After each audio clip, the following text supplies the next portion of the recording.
Sans grande surprise, j'aurais pas à faire tomber la chemise. Euh, Ça va tellement vite, cette fin de saison. Vraiment, vous savez pas installer un truc sur la durée dans cette fin de saison 2. Je sais pas ce qui vous arrive. J'ai l'impression que ils savaient que ce serait genre leur dernière saison. Il y a genre trois quatre épisodes de ça ou quelque chose comme ça. Ils se sont dit, tiens, on va essayer de fourrer le plus de rebondissements, le plus d'éléments scénaristiques possible, parce qu'on avait des tonnes d'idées à la con en tête qui nous passaient, et on n'a aucune idée de comment faire durer ça notablement, puis avec le peu de temps qu'on a, donc on va tout fourrer, quoi. Je sais pas, mais c'est n'importe quoi. La façon dont ça va vite, dont c'est du foutage de gueule, dont ça fait passer nos personnages pour des abrutis, une fois de plus. Ah. Donc, c'est Halloween, et donc, étant donné qu'il y a des personnes qui se déguisent en sorcières durant cette période, je suppose que c'est suffisant pour appeler cet épisode W comme Witch. Parce que sérieusement, ce titre est complètement con et n'a aucun sens. Hein. Il fallait que ce soit Witch parce que merde quoi, ou c'est le titre de la série. On n'a absolument aucune idée de comment amener à ce que ce soit particulièrement centré sur le statut des gardiennes ou l'amitié entre nos cinq héroïnes. Ça demanderait beaucoup trop de réflexion. Non, non, ça se passe à Halloween. Et c'est vaguement, très vaguement centré sur Irma. J'en parle tout de suite. Ouais, j'en parle tout de suite parce que ouais, c'est vraiment à part. L'histoire autour d'Irma, ça va être tout con. Donc c'est Halloween, elle veut pas accompagner son frangin parce que elle a peur de trop passer pour une gamine aux yeux de son nouvel amoureux qu'on a vu rapidement, je rappelle, hein, il y a quelques épisodes de ça, presque 10 épisodes de ça, j'ai l'impression, ça commence à dater un petit peu cette connerie, c'était l'épisode 15, et ouais, elle a peur de trop passer pour une gamine, mais elle va être obligée d'accompagner son petit frère. Et en chemin, alors qu'il y aura une autre chose qui se profilera pour nos héroïnes, pour que elles soient un petit peu sur leur garde, elle devra quand même s'occuper de son petit frère et de la petite sœur de Cornelia pour aller faire la chasse aux bonbons. Déguisés en witch, en gardienne, hein, et ils utiliseront leur médaillon pour toutes se transformer, et paf, ils feront passer ça pour un costume. Donc, belle façon de cacher vos identités secrètes. Et ouais, il y aura aussi Blunk qui les accompagnera parce que il fallait mettre Blunk, ça faisait longtemps qu'on l'avait pas vu. Et j'étais content ça de voir qu'on l'avait pas vu depuis un certain temps. Mais maintenant qu'elle est revenue et qu'on va lui donner une pseudo-importance, j'insiste sur les guillemets, il faut absolument que Blunk soit là aussi. Donc, il est là. Et donc, il va participer à la chasse aux bonbons, alors que Irma va très vite se laisser prendre au jeu et se dire ok, moi qui trouvais que c'est un truc de gamin, j'ai encore toutes mes stratégies à la con pour forcer les gens à nous donner des bonbons, dont certaines sont affreuses. C'est de la manipulation émotionnelle basique de sale garce au passage. Et il y a un moment donné, quand il y a un mec qui veut pas leur donner des bonbons, elle se dit ok, tu sais quoi mec, je ressonne à ta porte et je vais te forcer par mon esprit à nous donner des bonbons. Une héroïne. Ouais, va te faire foutre. Et puis le mec lui sort un putain de gros sac quoi. Ah, donne-nous des bonbons. Ah, tiens, ouais, je te donne tous mes bonbons. Ça tient un sac de 1 kilo ou 2 quoi, mec. Même pas, qu'est-ce que je raconte, 1 kilo. Le sac fait la moitié de la taille d'Irma presque. C'est quoi ce délire? Le mec il a autant de bonbons chez lui, c'est n'importe quoi. Et donc ouais, tout ça pour rien du tout, ça sert absolument à que dalle. Mais à un moment donné, il y a son amoureux qui passe par là, qui est lui aussi en costume, qui dit ah non, il aime bien Halloween, il trouve que c'est toujours sympa. Et elle dit ah ok, bah c'est super alors, je vais continuer ça, c'est une super tradition. Et il y a mon amoureux qui est pour, alors moi aussi je suis pour. Et voilà, c'est plus ou moins tout ce qui concerne Yoba. Il fallait centrer ça sur une héroïne. À chaque fois, il faut centrer ça sur une de nos héroïnes. Ah, n'importe quel moyen. Et voilà l'excuse pourrie que vous avez faite pour ça. Et ouais, c'est ça le délire de l'épisode spécial Halloween. Et j'ai déjà donné mon avis là-dessus si vous avez un petit peu suivi mes Gravity Flows. Je suis pas fan de Halloween, je m'en fous de Halloween. Si c'est pour faire une espèce d'histoire comme ça qui va nulle part, c'était naze. Et c'est sans imagination. Vous pouvez pas faire une histoire centrée sur Irma qui vaut un petit peu le coup. Vous avez fait 4 épisodes, 4 histoires centrées sur Irma, ou 5, je sais plus, t'as pas suivi jusqu'au bout. Et à chaque fois, c'était de la merde sans imagination, où elle passe souvent pour une garce, même quand elle le doit pas. Donc sérieusement...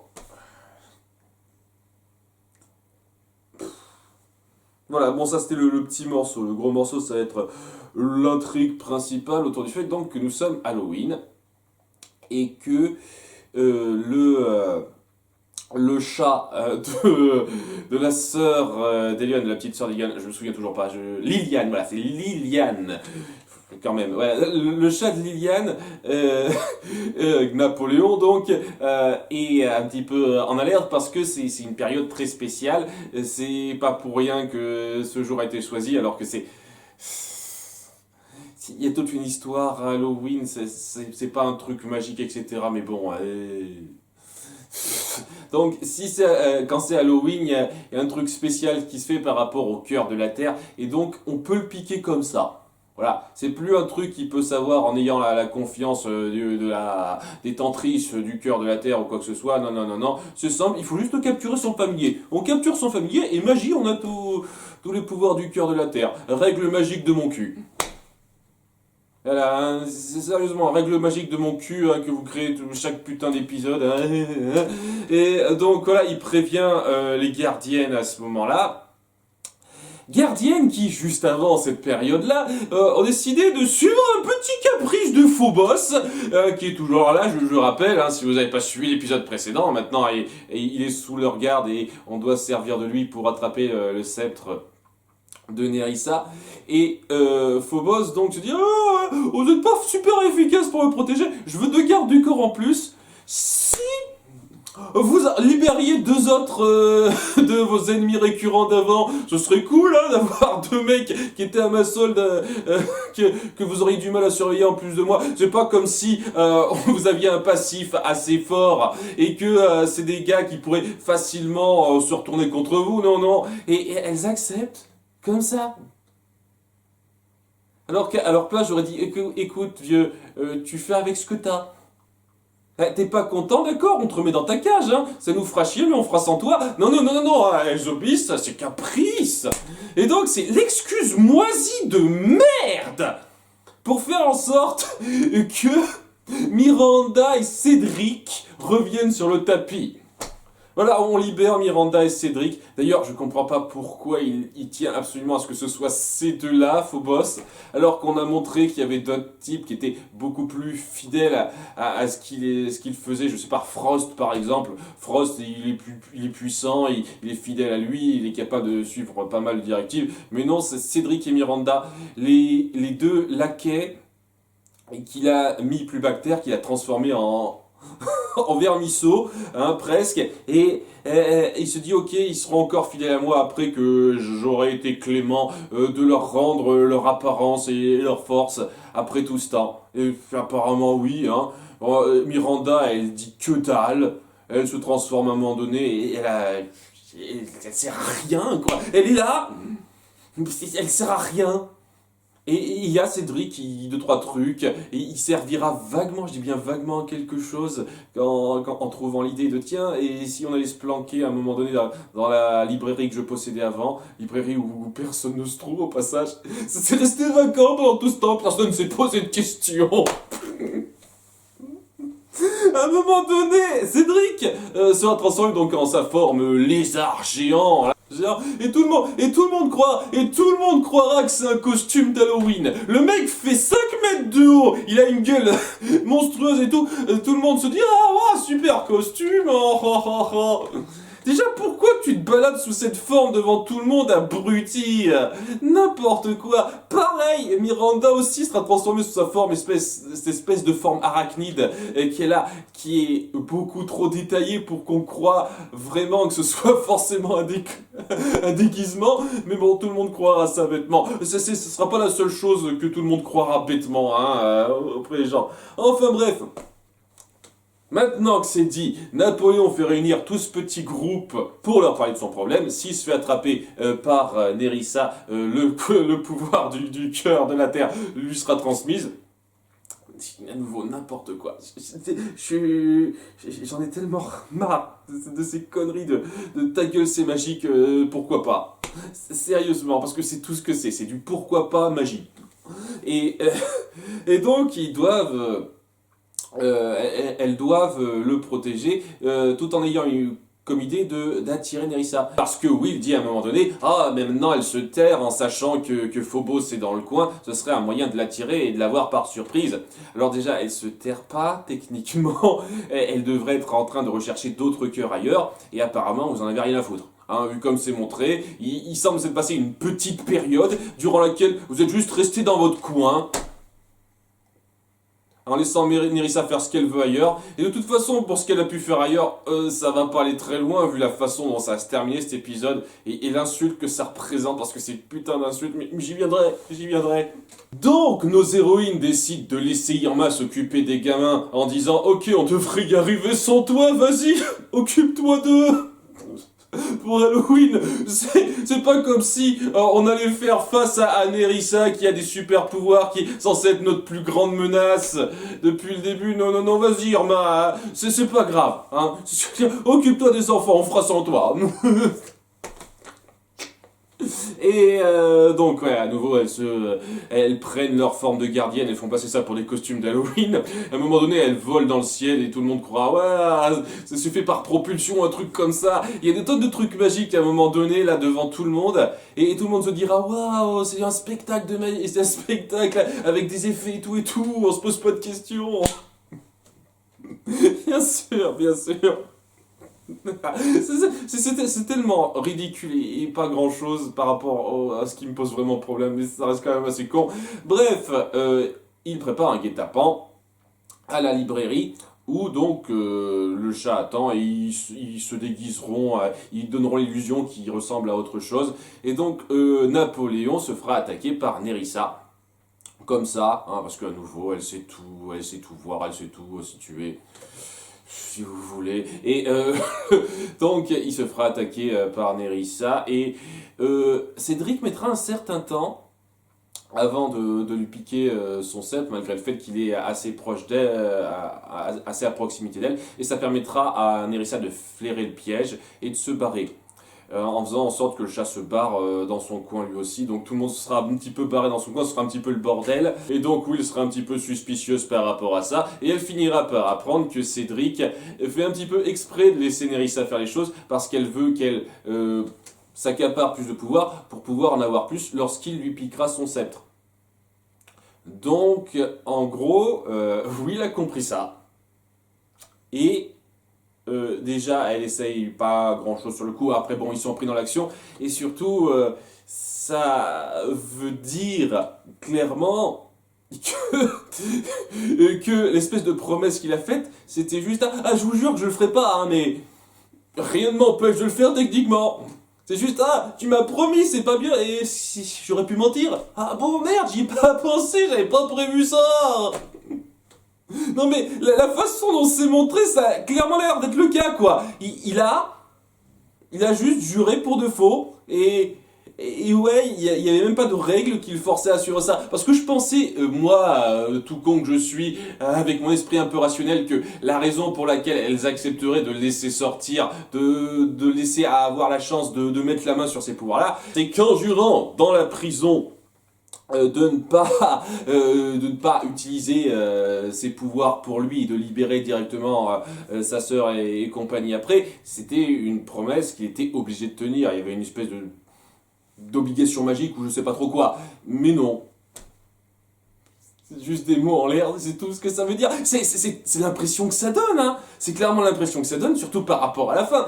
Enfin bref, quoi, il y aura du combat contre Nerissa qui attaquera en plein jour, au grand air, devant tout le monde, en faisant attention à rien du tout, en étant juste je fonce, j'attaque.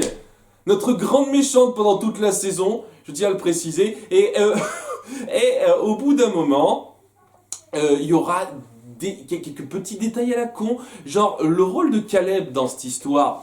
On voit à un moment donné qu'il essaye de faire légèrement son mec, je m'occupe de ça parce que il y a Napoléon qui est dans un stand d'Halloween et donc on le prend pour un prix alors qu'il pourrait facilement, je sais pas, partir lui-même ou quelque chose comme ça, mais non, on prend Napoléon pour un prix et on se dit ok, on va gagner le petit jeu de ce festival ou je sais pas quoi, hein, et pour avoir le chat comme prix. Alors que le chat pourrait se barrer tout seul. Mais non, on va pas le faire. Parce que mon cul, hein, il fallait remplir 30 secondes de plus et faire une espèce de petit foreshadowing. Un petit détail qui sera repris par la suite. Et donc, il essaye de se la péter en disant ouais, je vais la voir, en balançant une balle et il se loupe la première fois. Et Cornelia lui dit allez, réessaye. Et il réessaye et elle manipule l'objet de façon à ce qu'il tombe dans l'urne et donc maintenant il peut avoir le prix. C'est tellement forcé et naze, histoire de mettre un chouïa à Caleb en avant, alors que vous avez absolument rien à faire avec Caleb. Et le pire par rapport à ça, c'est que durant le combat contre Nerissa, il participe vaguement. Là, il l'empêche de faire un truc vaguement en lui balançant une balle comme dans le jeu, donc c'est ça le foreshadowing, waouh. Et juste après, il dit « J'ai gagné quelque chose, maman !» Ah, tu as bien gagné une bonne raclée tout de suite, petit, hein. Plus ou moins ça, c'est plus ou moins ça ce qu'elle rétorque. Et voilà. Voilà la participation de Caleb. Et la fin de son lien avec Nerissa, semble-t-il, hein, vu que ce qui se passe, c'est que Nerissa finit par se faire avoir. Elle croit attraper le chat, mais c'est une fois de plus Phobos qui a joué sur les apparences. Ça, malgré le fait qu'on avait montré dans l'épisode précédent qu'elle était capable de sentir que c'était Phobos, alors qu'il n'avait pas la même forme que Phobos. Mais là, non, elle l'a pas ressenti. Et donc, elle se fait avoir, Phobos lui pique son sceptre et l'enferme dedans. Et elle est apparue en tout et pour tout 3-4 minutes maximum dans cet épisode. Et c'est plus ou moins la fin de Nerissa. Alors je sais pas, peut-être qu'il va y avoir un rebondissement par rapport à ça, mais c'est montré comme étant la fin de Nerissa et le début de l'attaque de Phobos qui a repris le pouvoir et qui sera de nouveau le grand méchant à combattre, vu comme c'est montré. C'est ça. Waouh. Waouh. Vous pouvez pas être une personne un tant soit peu réfléchi en matière de série, en matière de narration et trouver ça acceptable. C'est de l'insulte pure et dure envers tous ceux qui ont eu quelque chose à foutre de ce que vous avez instauré dans cette saison 2. Mais de l'insulte. Voilà, la grande méchante du moment apparaît 3-4 minutes, histoire de la grande méchante qu'on a depuis le début, qui a été mise en place dans la saison 1, hein, qui a donc encore plus de légitimité, de mise en place de force que Phobos. Et elle a été mise en place dès le début, elle apparaît 3-4 minutes pour attaquer comme une merde, sans réflexion, sans rien du tout, et se faire avoir comme la première des cruches en 3-4 minutes pour remettre en avant Phobos rapidement en l'espace de 2 épisodes. En l'espace de 2 épisodes, ça a été mis en place, ça. Vous n'êtes pas foutu de garder une situation et de la faire durer. C'est dingue. Parce que, pour autant que j'ai pas aimé la façon dont vous avez fait évoluer le pouvoir de Nerissa à la fin de l'épisode précédent, au moins, ça pouvait promettre une bonne confrontation sur les 4 épisodes restants. Mais même pas. Ça dure un épisode, c'est à peine exploité, et tout d'un coup, on s'en fout. Nerissa, elle se fait avoir bêtement, elle est enfermée, maintenant c'est Phobos, de nouveau le grand méchant. Waouh! Foutage de gueule! Vous êtes pas foutu d'exploiter un truc sur plus d'un épisode ou deux maintenant. C'est même pas la petite histoire à la con, quoi. Le petit truc, je gère le journal ou un truc comme ça. Non, non, c'est la grande menace. La grande menace, vous savez pas la maintenir pendant plus d'un épisode ou deux maintenant. C'est sidérant. C'est sidérant. Et donc maintenant, faux boss, grand méchant. C'est établi super rapidement. Ça n'a aucun poids. Ça fout en l'air tout ce que vous avez mis en place autour de la grande méchante et de ses intentions. Mais voilà, faux boss, grand méchant. De fin. Mais c'est pas impossible qu'il reste 3 épisodes, que vous me fassiez 2 autres nouveaux gros rebondissements qui changent la donne par rapport à la grande menace, si vous voulez. Putain de merde. Épisode à chier. À chier. Et le fait que vous combiniez ça avec une petite histoire gentillette de merde, avec Irma qui doit apprendre à adorer Halloween en se comportant en sale garce. Oh, oh, punaise, 3 épisodes d'affilée où vous me servez de la merde, j'en ai marre là. J'en ai marre. Si ça continue sur cette voie-là, si ça se poursuit avec le même ton les 3 derniers épisodes, je vous jure, je préférerais la saison 1. Hein. Je vous jure, globalement, je préférerais la saison 1 si ça se continue comme ça sur les 3 derniers épisodes. Hein. On se fout de ma gueule à un niveau, mais... Non. Ah. Ça m'énerve. Ça m'énerve tellement. Il y a 5 épisodes de ça. J'étais à fond dedans. Enfin, j'étais à fond dedans, faut pas exagérer non plus, mais j'étais pris dedans, je me suis dit, ok, ouais, ça part sur quelque chose qui peut être pas mal. Nos héroïnes commencent à avoir des comportements un peu intelligents, notre méchante s'est bien établie, elle a mis en place quelque chose qui est sympathique, et là, tout d'un coup, vous arrêtez pas de foutre des trucs en l'air, vous arrêtez pas de remontrer nos héroïnes se comporter de façon complètement nonchalante, pour des conneries, et considérer la menace comme une espèce de blague. Vous faites évoluer la menace d'épisode en épisode et sans prendre le temps de faire profiter de la façon dont elle évolue. C'est naze, c'est devenu de la merde. Vraiment, c'est devenu une série pas réfléchie du tout, où on fait évoluer les choses beaucoup trop vite, un peu n'importe comment, où nos héroïnes sont plus connes que jamais alors qu'elles avaient un petit peu évolué, elles semblaient avoir un tout petit peu évolué avant. Putain. Ah.